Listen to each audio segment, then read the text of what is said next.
6 বছর পর আবারও ঘরোয়া ক্রিকেটে ফিরছেন হার্দিক পান্ডে। আইপিএলের নিলামের আগেই টি-20 ক্রিকেট খেলবেন তিনি। সৈয়দ মুস্তাক আলী টি-20 প্রতিযোগিতায় বড়তার হয়ে খেলতে দেখা যাবে হার্দিককে।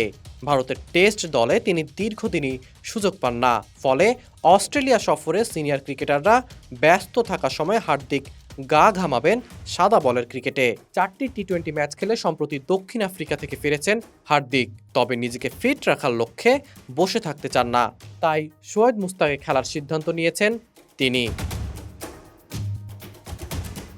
সর্বশেষ 2016 সালে এই প্রতিযোগিতায় খেলেছিলেন তিনি। তারপরে ভারতের হয়ে নিয়মিত খেলার কারণে আর সুযোগ পাননি। অন্যদিকে ক্রুনাল রাজ্য দলের হয়ে লাল বলের ক্রিকেটে মৌসুমের শুরু থেকে খেলছেন হার্দিক। রঞ্জি ট্রফির প্রথম পর্বে তার অধিনায়কত্বে 5টি ম্যাচে 4টিতে জিতেছে ববদা। মুম্বাইকেও হারিয়েছে তারা। 7 ইনিংসে 367 রান করেছেন ক্রুনাল। এর মধ্যে 1টি শতরান এবং 3টি অর্ধশতক রয়েছে।